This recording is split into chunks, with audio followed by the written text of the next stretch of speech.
You are listening to Strictly Bias with Will Rutherford on the Central Indiana Sports Report.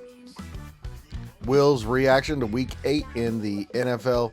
This week joined by special guest, Tipton Tribune and Elwood Call Leader Sports Editor Michelle Garmon.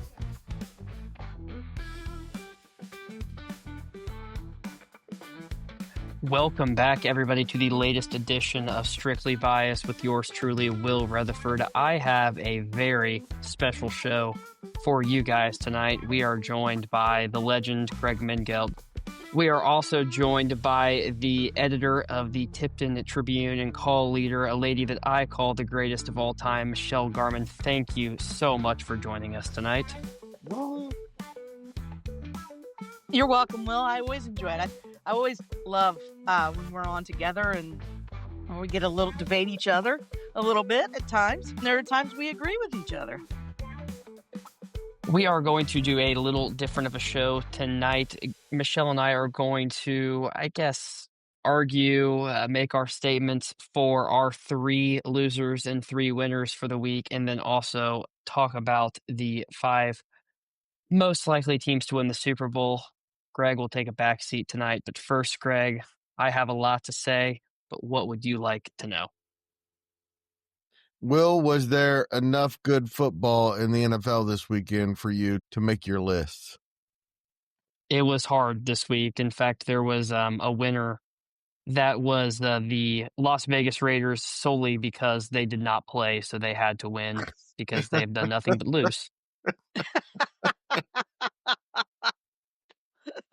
I like that we are cutting it down to 3. I think that 3 is probably the appropriate amount of winners and losers for there's a lot of losers, but only 3 winners that I feel.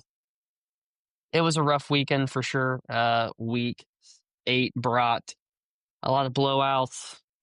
That 4:00 window was brutal. I mean, there was not a competitive game that entire time window, but Hey, the Week 9 schedule looks interesting, so we'll learn something there. it was by Mageddon. You had some good teams that were on bye, the Lions, the Seahawks, the Rams. It was just a difficult week to, I think, be able to evaluate some of the more each and every week about the true contenders and the pretenders.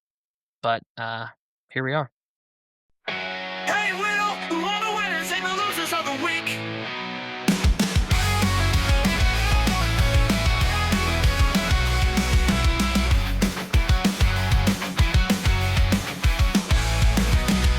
Hey, Will, who are the winners and the losers of the week? So, Michelle, I would like to know your 3rd biggest loser this week. Third biggest loser this week, probably the Atlanta Falcons. I know Michael Penix Jr. was hurt, but you had a veteran step in there, and Falcons have been playing really well, especially at home, but they laid a big egg against a Miami Dolphins team that I just think is not very good this year. I agree. I thought the addition of Kirk Cousins could potentially not make them better, but not make them any worse either. And that offense just looked inept. It looked slow. I think the Dolphins did a good job of containing Bijan Robinson, which, if you're able to do that effectively, it's tough to win without your best player playing at his best. They also were without Drake London. That's their number 1 receiver. I think Kyle Pitts emerged as a true number 2 level target for that organization. But I agree. I think it was a pitiful loss. And disappointing was their Michelle, defense, because their defense had been playing well, and when you let Tua throw as many touchdown passes and as many yards as he got, that's not very good defense. it's curious because that defensive line started to look like they were making a change for the better. That's a defensive line. The last 3 years, it's been in the bottom of the NFL in sacks, pressures, and tackles for loss. And then all of a sudden, they decided in their first round of the draft they're going to draft a defensive end, and then they're also going to trade back with the Rams to get their 2nd defensive player of the draft. It's just one of those games that you just question, did Raheem Morris have the boys ready to play? I would beg to say not. And I think it's just one of those games that got away, that they really had no business losing. And you're going to look back in February and think, man, we could potentially be still playing football if we are able to win that one at home. I'm going to give my third biggest loser. I actually had the Falcons as my fourth, but we've cut it down. My third was the Cincinnati Bengals. You're really going to give up 23 points in the fourth quarter at home to the Jets. I mean, Rough, last week, man. Justin Fields is getting benched for Tyrod Taylor. This week, he's the hero. That organization has done a complete 180 in the matter of a week in terms of their direction at the quarterback position. I do think the Jets are really, really bad. I don't think they're the worst team in the league. They're somewhere, I think, in between those about four teams, I think, contending for that spot. But I don't know. Aaron Glenn, I don't want to say he's on the hot seat. I think they'll give him more than a year, but I don't know. They've looked rather uninspired to start this season, even with an 0-7 start. Dan Seems like a Campbell, at good least, coach to me. they're not playing bad. It's just strange as to why the losses are piling up. Michelle, your thoughts? Woody Johnson. That's why the losses are piling up. He has done the best thing he could do is sell that team or become a very silent owner and turn over the management football operations to somebody totally different and just stay out of it.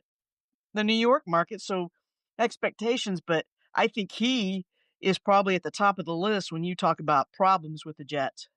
Starts with the owner.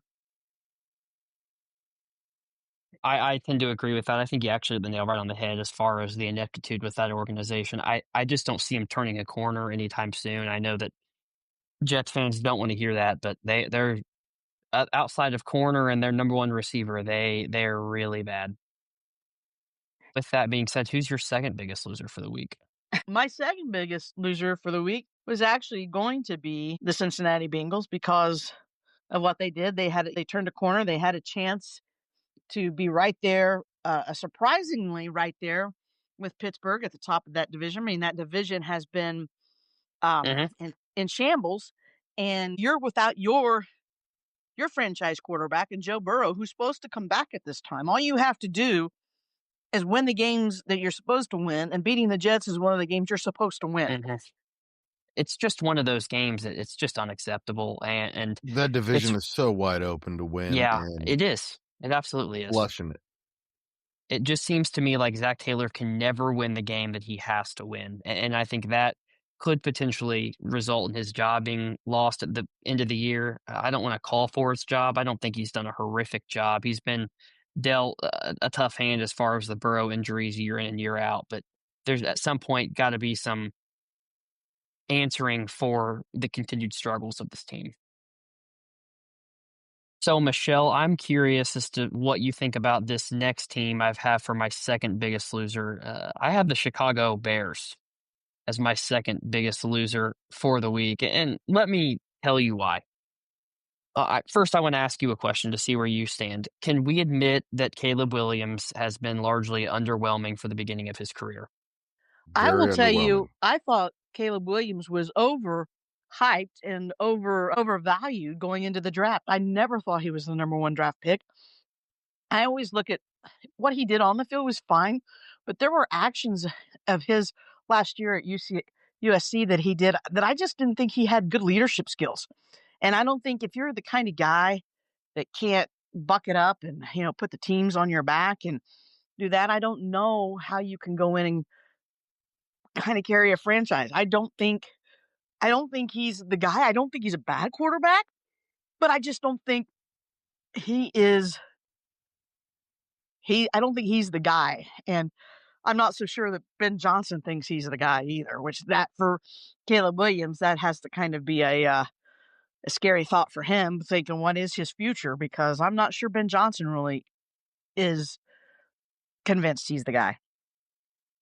I agree with that. I think it's interesting because you look at Jared Goff's first 8 games in the Ben Johnson system in Detroit. It was rough. It wasn't, Jared Goff was obviously more polished. He was already a fifth-year quarterback by the time he gets traded to Detroit. I think that Caleb's situation was worse than people thought it was. I think the offensive line was a big issue last year, but I do agree with the issues with Ben Johnson. And I think it comes down to Caleb is just not an accurate enough quarterback, I think, to work in that system. You see in Detroit, when he is with Jared Goff. If there's one thing you can give Jared Goff, it's that he is an incredibly accurate quarterback. He gets his back foot. He delivers the ball on time to the right receiver. And I think Caleb isn't a scripted player like that. I think he's an off-script guy. I think he's very Mahomes-esque, where he's trying to make plays with his feet being the main reason they stay alive, whether that be taking off for a rush, whether it be just evading the pocket, trying to find guys down the field. I don't think that Caleb Williams is ever going to be the on-time passer that Ben Johnson's offense probably needs, and I think that is what is going to create issues. I think some of it's cerebral. I'm not so sure that Caleb Williams is capable of what Daniel Jones has done in Indy, like with Steichen, and getting on the same page with my coach, the guy that's calling plays. Yeah. We think alike, and I think that may be another area that Caleb Williams is a little deficient in. Well, I think that he's a really good first 15 scripted quarterback. You go look at his numbers the first 2 drives of a game, and his numbers look really good. There are times you turn on the TV and he's 12 for 12 with over 100 passing yards and a couple touchdowns before you even got the game turned on. I think that he's good on script. And it's funny because I'm almost counter-arguing against myself, but for some reason, after that first 15 comes down, he just struggles, which you wouldn't expect at a guy that is really an off-the-cuff kind of football player. He's kind of off-script. He's kind of all over the place a little bit. I think it just boils down to the fact that if we were to, I think, evaluate the other 6 quarterbacks who were taken in that first round of the 2024 class, I think that we'd put Caleb Williams in that 4th to 5th best quarterback. Yes. I think that there's time to develop. There's time for him to become better. Is it with Chicago? I'm not sure, but I think right now, to just evaluate it strictly, he's the 4th or 5th best QB, depending on where you have him in Penix. Yeah, I agree with you. I really agree, and I wonder how many because that's the same draft class as Drake May, right? Caleb, Jaden Daniels, Drake May, J.J. McCarthy, Michael Penix, and Bo Nix in that order were all taken in the first 12 picks. I remember reading an article and from some NFL personnel and coaches that said, and they said to T that Drake May, in their minds, he was the best quarterback on the board, and that's who they would go with, and they were surprised he fell because they thought he was the most NFL ready quarterback. And they mean number. It doesn't always mean numbers. It doesn't mean that you can run this fast or do that. It's are you good at reading defenses? Are you good at being able to check down to things? Are you good at taking a playbook and assimilating it? And there's a lot of things that go into that. And let's face it, there are very few quarterbacks that are really that NFL ready. Colts got lucky with Manning and Luck that could come in and or smart enough and able to adapt all that. But I know they thought that Drake May, a lot of people thought he was the best quarterback in that class. And right now, he's playing like the best quarterback in that class.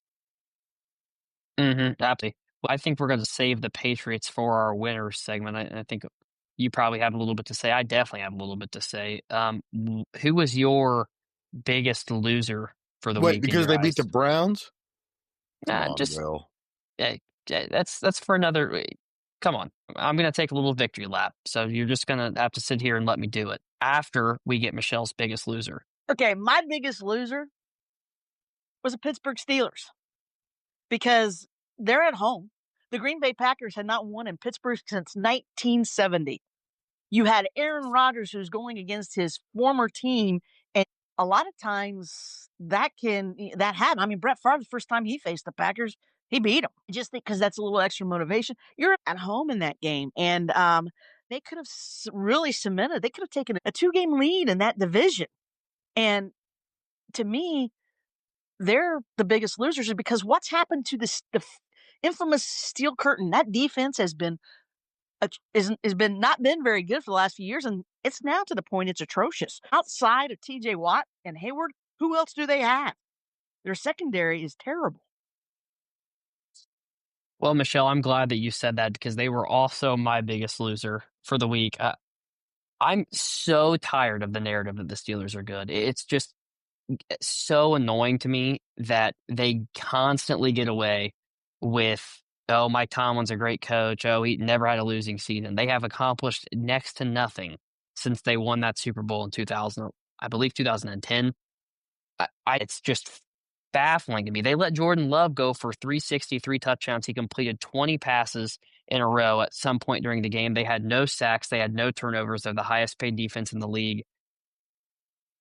They're not making the playoffs. I am completely convinced that they will not win the division and they are not going to make the playoffs because they just can't solve any problems. And that's with Rodgers playing pretty good. He's not played bad. He's not the reason they're losing. Their defense just, I don't think they could cover a shadow right now. And they just continue to get worse week in and week out. I see no scenario where this team is a 10-win team making the playoffs.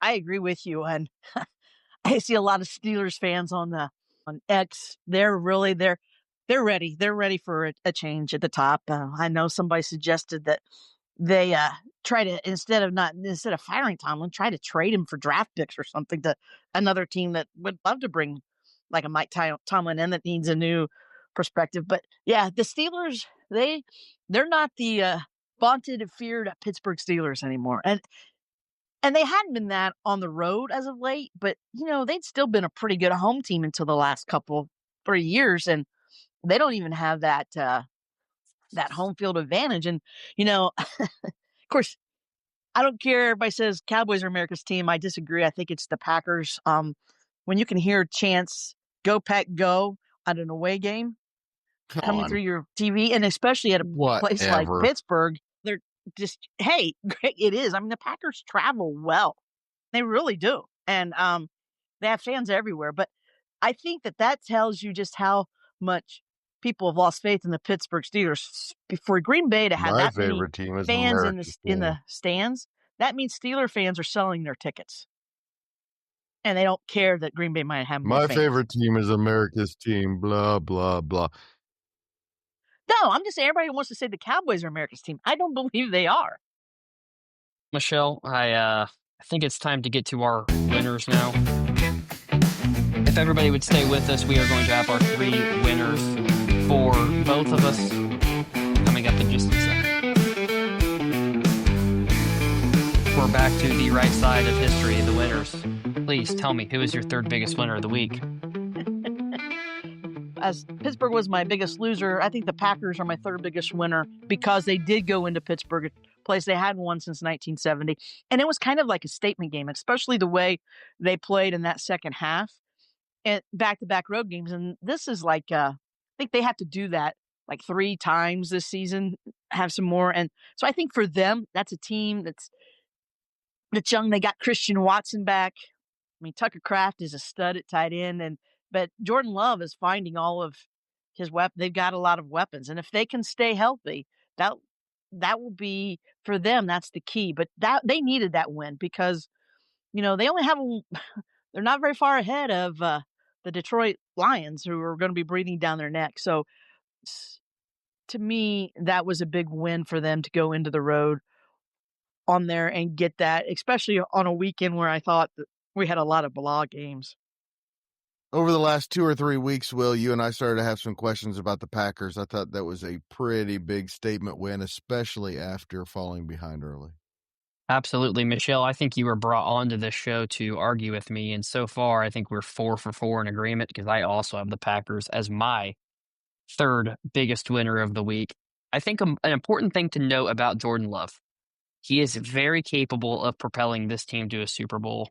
I think his gunslinger, real aggressive type passer style, he can go into slumps, but boy, when he's on, he's on. He's a top 3 quarterback in this league when he's armed in terms of arm talent. I think this Packers team is death by 1,000 paper cuts as far as their skills on the outside. Suddenly, Greg, all of the questions that we had of getting pushed to irrelevancy, they look the part like the team that we thought that they were going to be. Their receiver core, including Kraft, reminds me a lot of the Colts.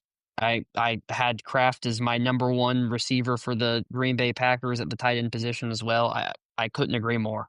So, Michelle, now that we've gotten your homerism out of the way, who's your 2nd biggest winner?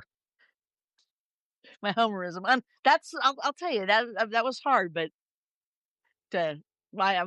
You were right. They I got to be on debated there. on whether They had to be because on I there. am such a fan, but my second biggest winner is probably I'm going to go with the Houston Texans because they got a win. They got a win that keeps them sniffing the playoffs, and it's a win that could propel them. And I know you hate to say that, or maybe I shouldn't. Listen, scratch that. Houston Texans would be my fourth biggest winner because of that. My second biggest winner, I'm going to go back and I'm going to change that to the Tampa Bay Buccaneers because they keep finding ways to win through injuries.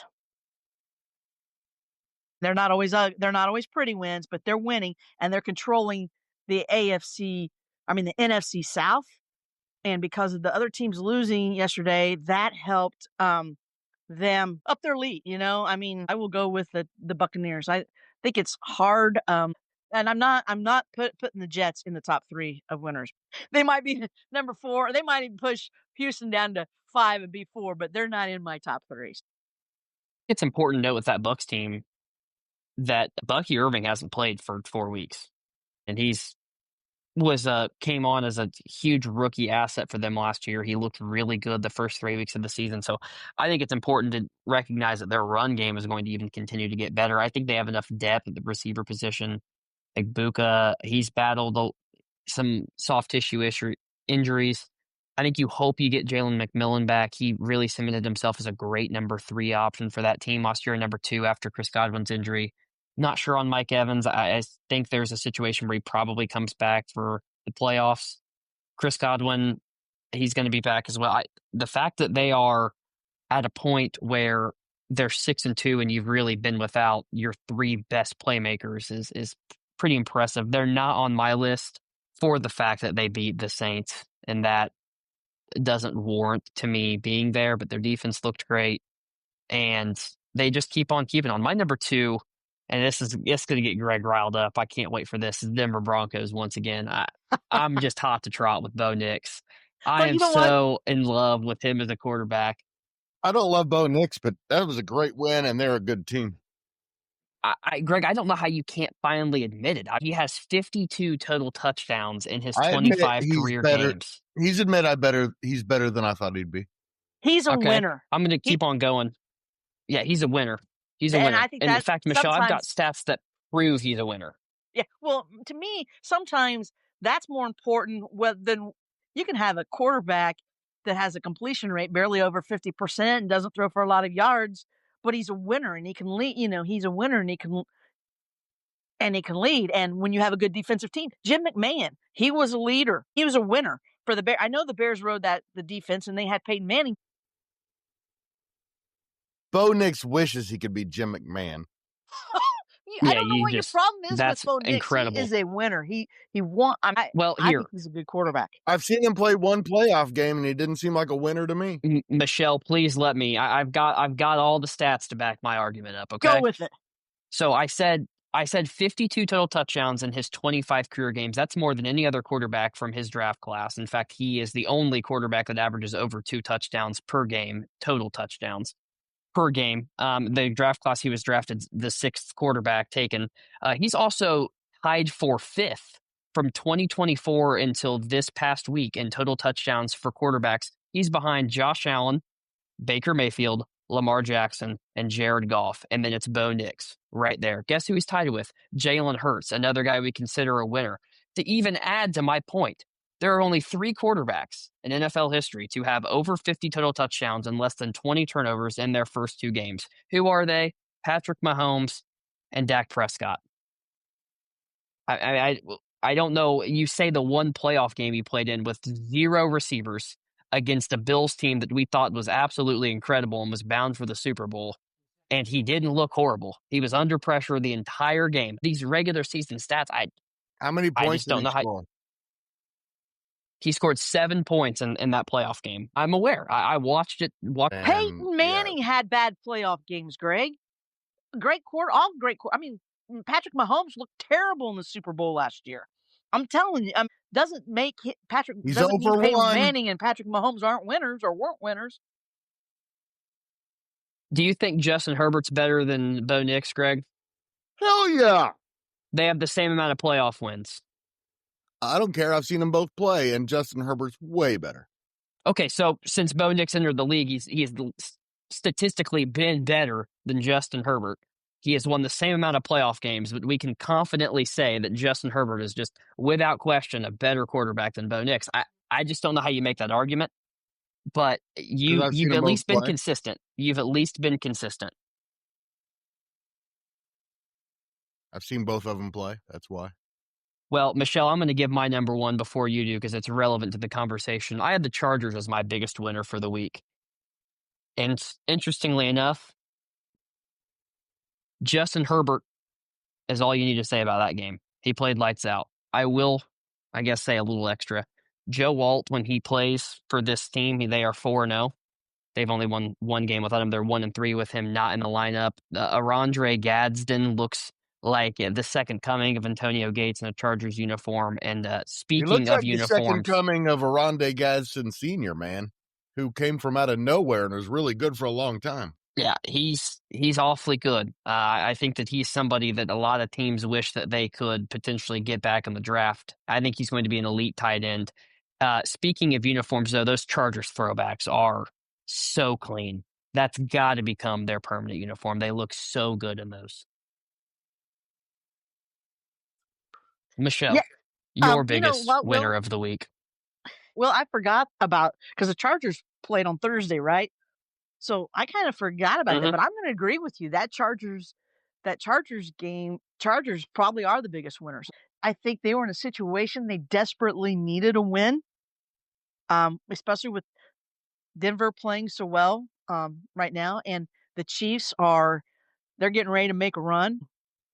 They've become more dangerous. So this was a huge win for Los Angeles. Man, it's so hard. I keep wanting to call them the San Diego, but it was so hard for a big win for the LA Chargers because had they lost and they're mired, they would have had a real big uphill climb.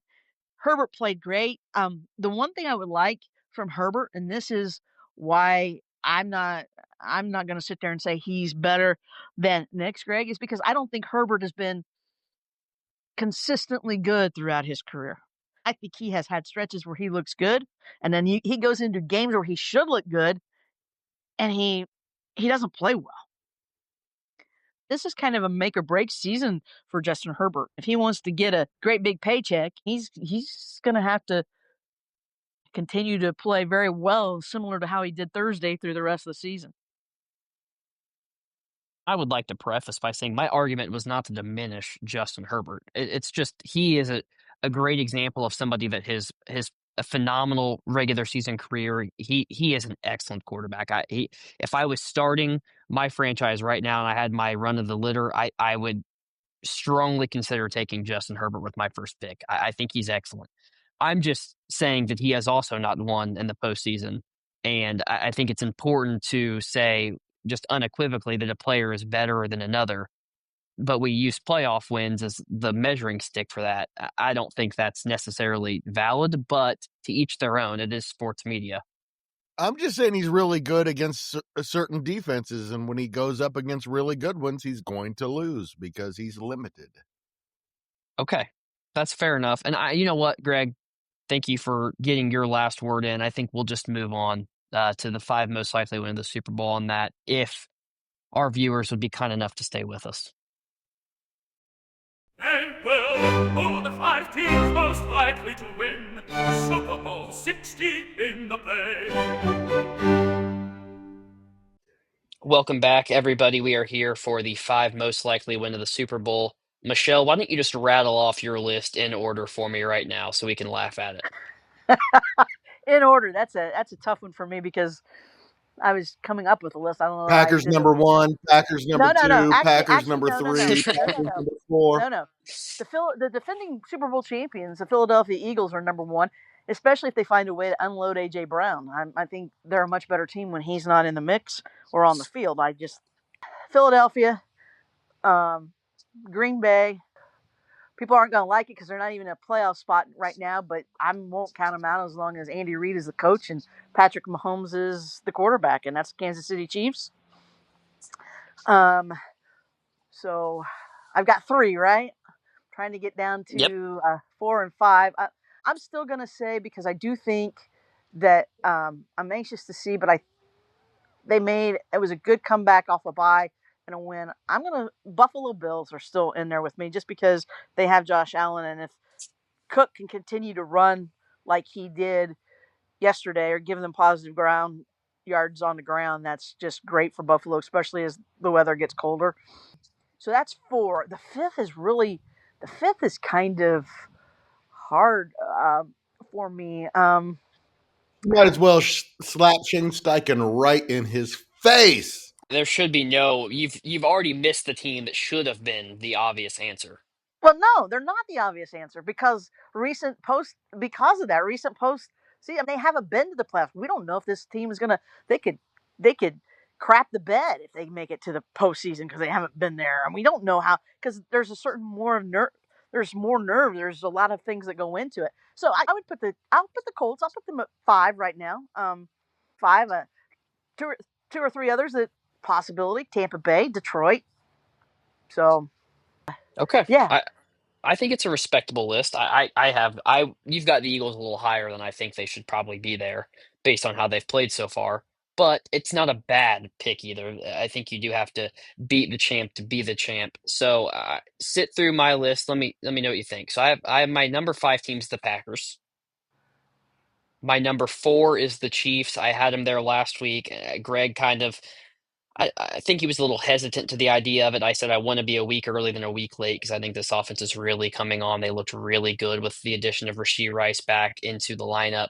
Against the Raiders, they look like a championship team, but it was against Without the question. Raiders. So let's wait a little. No, and I think that tonight could probably tell a tale as far as Monday Night Football. We haven't been able to see them play their Week 8 game yet. So if they come out and look really good, then I think they're warranted there. If they come out and look really bad, then like I said, I had them there a week early, but I'd rather be on the right side of it than the wrong. My number 3 team is the Indianapolis Colts. My number 2 team is the Denver Broncos. My number 1 most likely to win the Super Bowl right now is the Tampa Bay Buccaneers. My first team out was the Buffalo Bills. I won't disagree with that. I don't think the Buccaneers are the most likely right now.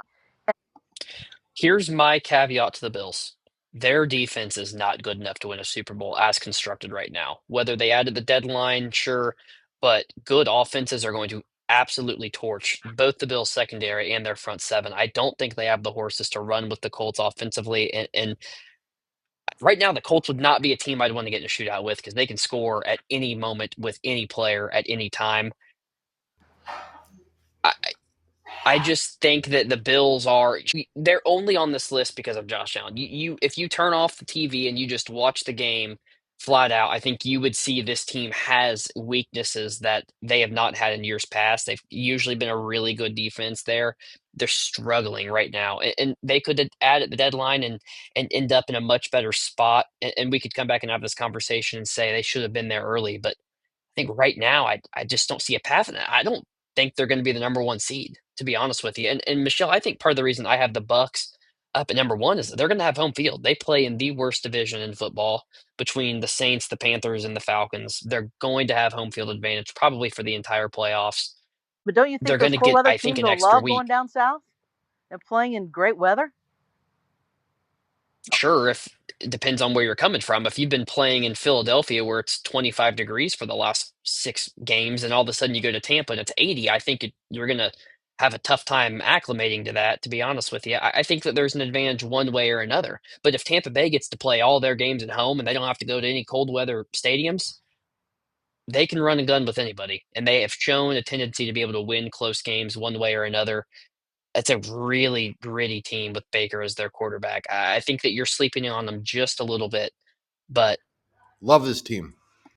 The team that I think is scary when you talk about it is if they add, and I'm waiting to see if the Chiefs add a running back because that is the only thing that offense is missing right now since they got Rashee Rice back.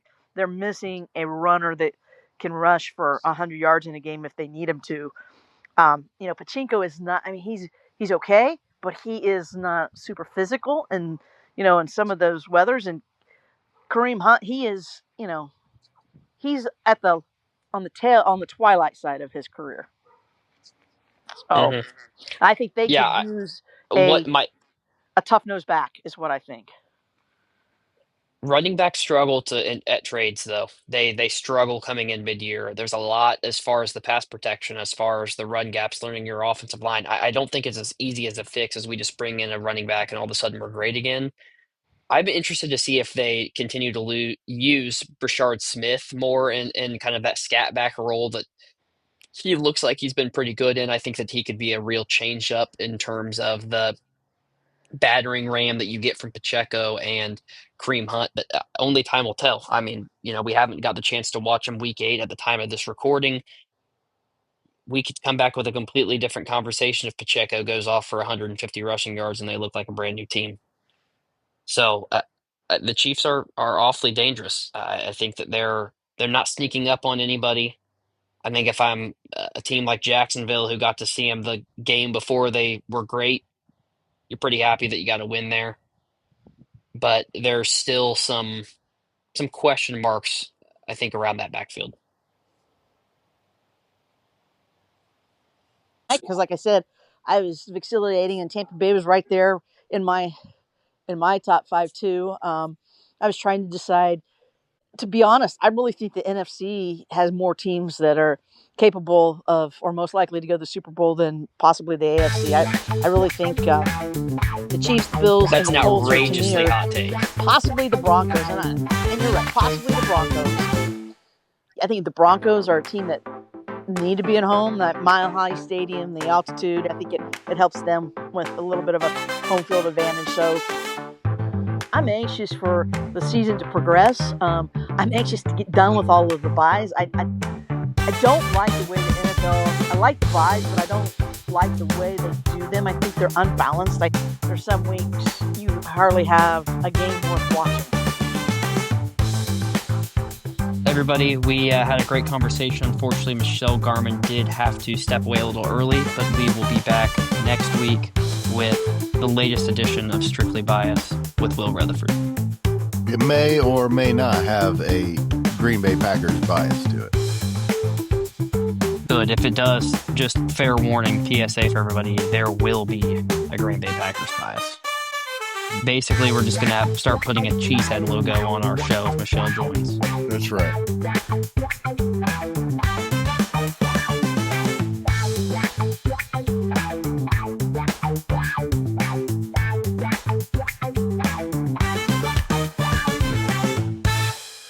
Central Indiana Sports Report is a product of ITG Media. And I love Susie.